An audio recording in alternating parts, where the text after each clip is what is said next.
talk about the New Orleans Saints. They have officially named a brand new starting quarterback for the foreseeable future, and his name is Spencer Rattler. We're going to talk about the QB room in this video involving Rattler and Tyler Shough and the entire roster as a whole, and the future of this organization moving forward. But let's start off with Spencer Rattler. I'm happy that Kellen Moore is going with him in terms of being the starting quarterback for the foreseeable future. He has that NFL experience on his side. He got to play in 7 games last season, 4 passing touchdowns to 5 interceptions.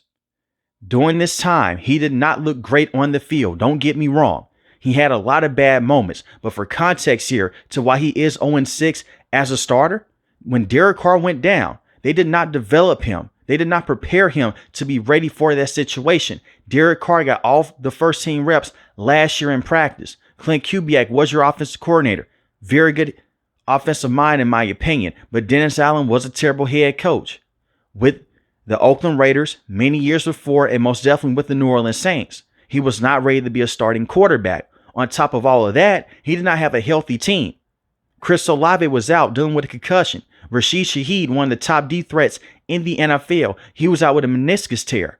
So now you're throwing the number 3, number 4, number 5 wide receivers.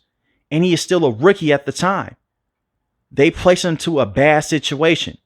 His first start against Tampa Bay Buccaneers, the first half, he performed very well. In the second half, not as much. Against the Denver Broncos, he looked completely terrible. He was not ready to play last year. They did not prepare him. But this year is a bit different because he got the split first team reps with Tyler Shough. He got to work with Chris Olave, Rashid Shaheed, Alvin Kamara, and the first team offense. That wasn't the case last year.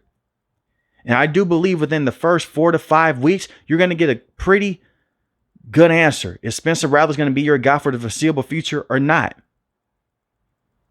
If he can't go out there and he can't make the throws to Chris Olave and Rashid Shaheed on a consistent basis from week to week, then he can go with Tyler Shough.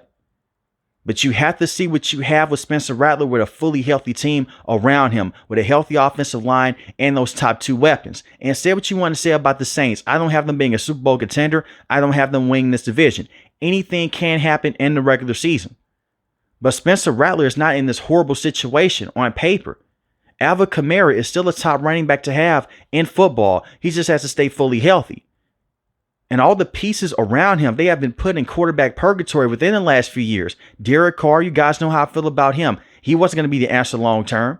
The Saints really got lucky the fact that he decided to retire this offseason. But he went down with a shoulder injury. He went down with an oblique injury when they went against Kansas City. His career is over with. You no longer have that contract on the books that saved you. But the quarterbacks that you've started since Drew Brees, it's been crazy. Even the last few years with Drew Brees, it makes you scratch your head and say, go out there and draft a replacement. But they didn't. They continued to kick the can down the road over and over again. And that's all on Mickey Loomis. Sean Payton, he deserves some blame. He retired for 1 year, became an NFL analyst, decided to come back, not to the Saints, but to the Denver Broncos. That's why they facilitated the trade for him to go to Denver and for the Saints to get some draft capital back. But the quarterbacks you started since Drew Brees, Andy Dalton, Jameis Winston, Derek Carr, Spencer Rattler, Jake Haener, those are not good options long term. And I could build up these excuses for Spencer Rattler, but even in the preseason, he didn't take that massive jump that I was looking for. He still performed better than Tyler Shough. But you expect that because he has that veteranship on the side, even if it's just 1 year, but 7 games, that's huge going against a rookie. One thing that I look at and is very amusing to me is that Tyler Shough is still older than Spencer Rattler. He's 25 years old. Spencer Rattler's 24 years old. And Spencer Rattler's going to be 26 sooner than later. But when you look at the numbers in the preseason, they're eerily similar. Spencer Rattler, 295 passing yards, 1 passing touchdown, and 1 interception. His completion percentage was 70%. Not bad. The 1 interception was bad against the Jacksonville Jaguars, but he bounced back late in that game. Had a phenomenal last drive, and they tied the game up, all because of Spencer Rattler. And I understand he wasn't going against the first rings. He came in, he didn't start that game. It was Tyler Shough. But compared to Tyler Shough, he played faster, he got the football out quicker, and his decision-making process was better, even in training camp. Even in practice, all the reports came out by certain insiders with the Saints that Spencer Rattler, from week to week, he started to outperform Tyler Shough. And that is okay because he has experience on his side. Now, one thing that we're going to pay very close attention to is how long of a leash does Spencer Rattler have? Spencer Rattler was drafted by Dennis Allen and Clint Kubiak. Kellen Moore is still a huge fan of Tyler Shough. The same with the rest of these offensive coaches. That is still their guy that they selected in the second round. And part of the reason why I'm happy with this move, it doesn't push Tyler Shough out there. He is 25 years old. He has a lot of college experience. That doesn't mean that's going to translate over to the NFL. And what you do in the preseason, what you do in college is way different than what you will have to do week one against a team like the Arizona Cardinals. And they're coming with a tough defense right now with Jonathan Gannon being their head coach. That's a talented football team with Kyler Murray being their starting quarterback. So you need the best quarterback available for that week one matchup. And let's not forget this, you are at home. Now, a lot of those tickets, fans have come out. They're buying those tickets right now. The Saints fan base is still going to show up. Even when they have a questionable quarterback or a questionable roster, Saints fans, they're going to show up regardless. So New Orleans is going to be going crazy in week one. But back to Tyler Shough here. It gives him that opportunity for at least a month or for a few weeks to sit behind Spencer Rattler, learn the game, and still learn from Kellen Moore and this offense. I don't think that his career is over. I don't think that he's done. I'm not going to say that he's a bust. Am I as high on Tyler Shough as other people? No, I'm not. It took him a very long time to adapt at the college level. Now, a lot of that was because of injuries. I feel bad for him. At Oregon, wasn't a terrible player. Things didn't work out. Texas Tech wasn't a terrible player. Things didn't work out. He's dealing with injuries, broken collarbone, a leg injury. Goes over to Louisville, was basically a castaway, but had a phenomenal last year at Louisville. He made the talent around him better. He still had a lot of questionable throws. The decision making was the one thing that was different between Spencer Rattler and Tyler Shough in the preseason. It was a lot of balls that made you scratch your head and say, okay, Tyler Shough, you're not ready to play just yet. Spencer Rattler did not put wide receivers into a tough situation. Tyler Shough did, but you can learn from that. But I'm all in on Spencer Rattler to see what he fully has with the first team around him and a system that can work around him and with his strengths and with his weaknesses. Clint Kubiak couldn't go out there and adjust on the fly with a banged up roster. And that was hard on him. He's no longer here. And I still like Clint Kubiak. He's now the OC with the Seattle Seahawks. Kellen Moore, everywhere he has been, I've said this over and over again when I talk about Kellen Moore and the Saints. Everywhere he has been, he has adjusted his game plan. With the Dallas Cowboys, he realized Dak Prescott's a pretty good quarterback. We have good weapons on the outside. Let's throw the football at a high clip. The only reason why the Dallas Cowboys moved on from him was because Mike McCarthy wanted to call plays. Kellen Moore was not a bad offensive coordinator. He goes over to the Los Angeles Chargers. Funny enough, the DC, now with the New Orleans Saints, is Brandon Staley. The head coach at the time of the Chargers was Brandon Staley. He hired him to be the offensive coordinator. He did a very good job with Justin Herbert. They had a top offense. Justin Herbert goes down with a fractured thumb, non-throwing hand. He can't take snaps from under center. More shotgun snaps. You want to put that extra stress on Justin Herbert. They run the football out the shotgun. You're handicapped there. Then Justin Herbert goes down for the rest of the season. Brandon Staley gets fired. That was a bad situation, but we got to see Kellen Moore adjust his game plan. He goes over to the Philadelphia Eagles. Just a year before, the Philadelphia Eagles went one and done against Tampa Bay Buccaneers in the wild card round. Jalen Hurts was terrible against the blitz. Kellen Moore comes over. They run the football at a high clip. Yes, with a loaded football team, but coaching matters. Saquon has a career year. Jalen Hurts bounced back. He looks like one of the best quarterbacks in football. He finds the way to make Jalen Hurts comfortable against the blitz. A lot of play action, a lot of motion. He gets the football to A.J. Brown and the same to Devontae Smith. Coaches have to have very good players, the great players, yes, but pay attention to the scheme that they run.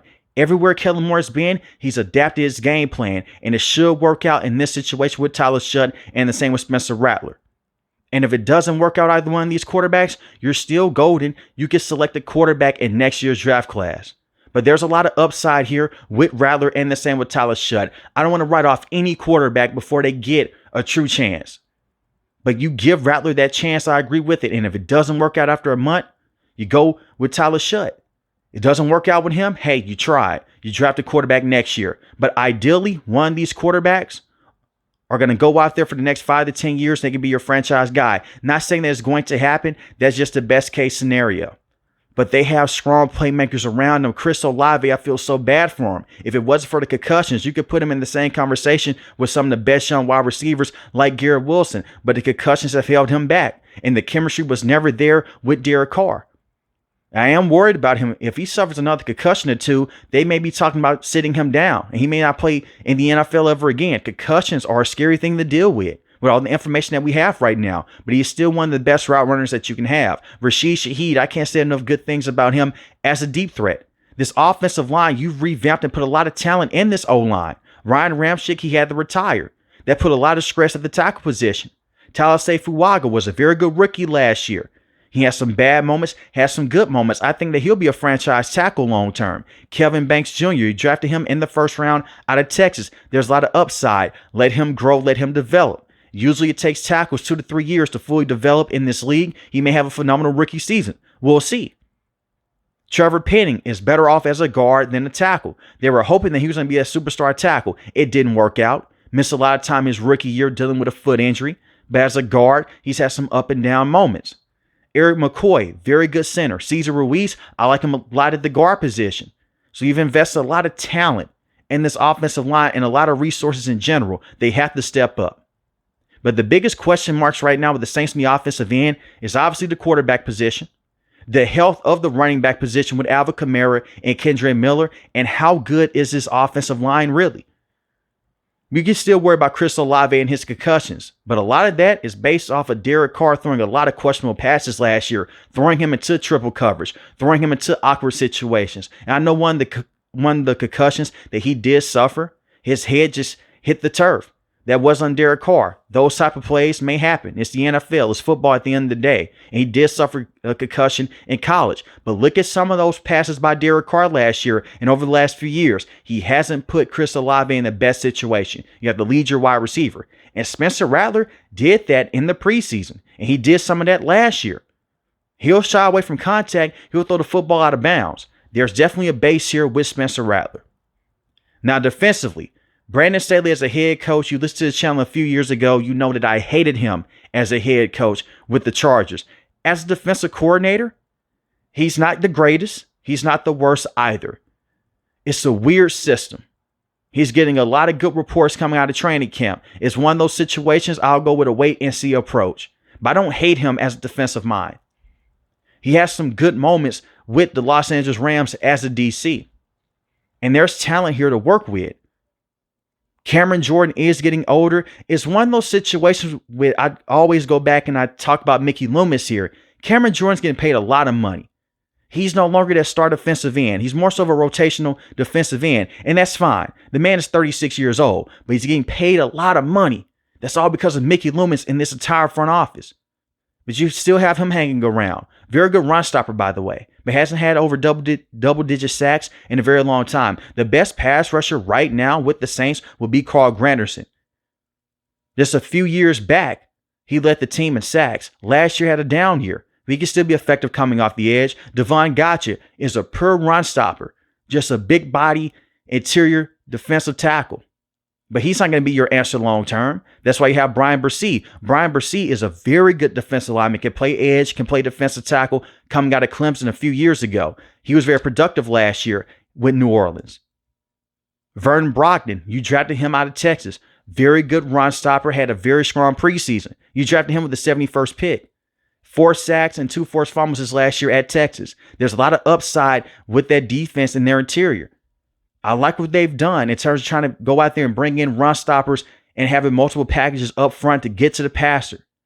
You re-signed Chase Young. This is the one thing with Chase Young. It's so frustrating. It's his motor. One drive, he looks like a complete hunter. The next drive, you're looking for Chase Young. You're saying, okay, where is he at? Why is he taking plays off?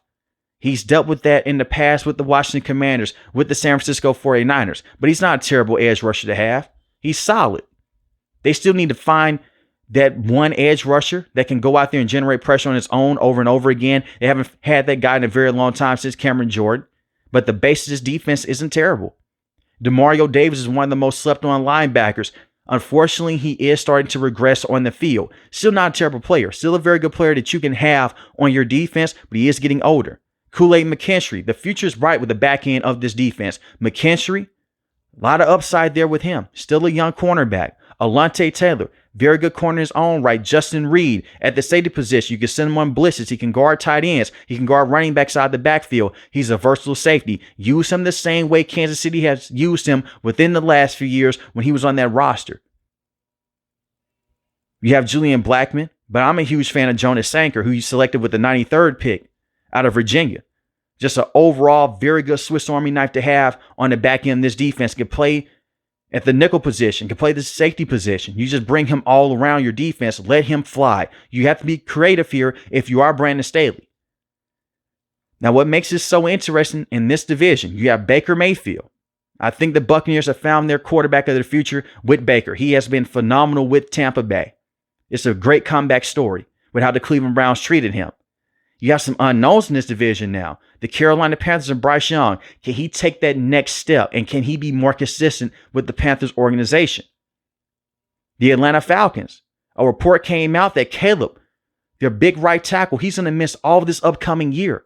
But they still have an explosive offense with Michael Penix Jr., Bijan Robinson, Drake London. Can Michael go out there? Can he be that guy long term? And you still have Kirk Cousins as a backup. And now you have the Saints with Rattler and with Tyler Shough. It may not be a fun year if you are the New Orleans Saints, but there's a lot of optimism right now. Just give these quarterbacks a chance. And once again, if it doesn't work out, you're not married to either one of these guys long term. Both of these quarterbacks, they're on a rookie contract. You can move on from them. You can draft a quarterback next year that fits the system with Kellen Moore. But I'm so high on Kellen Moore as an offensive mind and as a coach in general. It's going to take some time here because the Saints, they need to fully rebuild this roster. They never have. They just kick the can down the road over and over again with Mickey Loomis. But the future will be bright with the Saints. Just give it time with Kellen Moore. But let me know in the comment section below. Do you agree with Spencer Rattler being QB1, or should it have been Tyler Shough straight out the gate? If you're new to the channel, hit the subscribe button. If you like the video, hit the like button. Most importantly, when each and every last one of you guys stay safe, stay positive. Thanks for the video, guys. God bless. Peace.